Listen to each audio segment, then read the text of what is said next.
আসসালামু আলাইকুম ওয়া রাহমাতুল্লাহি ওয়া বারাকাতুহু। কিয়ামতের ৩ নম্বর আলামত ইনশিকাকুল কামার, চাঁদ দ্বিখণ্ডিত হয়ে যাওয়া, চন্দ্র দ্বিখণ্ডিত হয়ে যাওয়া, এটা কিয়ামতের অন্যতম একটা আলামত।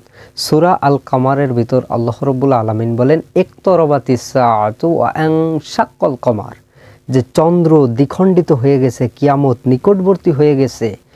আর ওই সকল মানুষ আমার আয়াত দেখার পরেও সেই আয়াতকে প্রত্যাখ্যান করে আর বলে এটা তো চলমান একটা জাদু।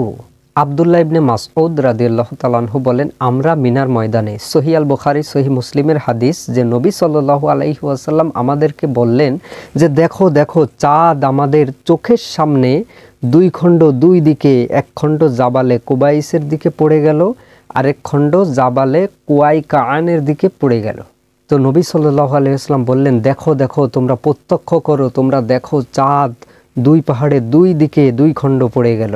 আব্দুল্লাহ ইবনে মাসউদ রাদিয়াল্লাহু তাআলা আনহু বলেন, আমরা মিনার ময়দান থেকে এই দৃশ্যটা প্রত্যক্ষ করলাম, দৃশ্যটা দেখলাম যে চাঁদ দুই দিকে দুই খণ্ড হয়ে পড়ে গেল। নবী সাল্লাল্লাহু আলাইহি ওয়াসাল্লাম বললেন, ইশহাদু, যে তোমরা সাক্ষী থাকো, তোমরা সাক্ষী থাকো। আর এজন্য আল্লাহ রাব্বুল আলামিনও সূরা আল কামারের ভিতর বলেছেন ইকতারাবাতিস সাআ ওয়া আনশাক্কাল কামার, যে চন্দ্র দ্বিখণ্ডিত হয়ে গেছে, কিয়ামত নিকটবর্তী হয়েছে। সুতরাং চন্দ্র দ্বিখণ্ডিত হওয়া এটা কিয়ামতের অন্যতম একটি আলামত।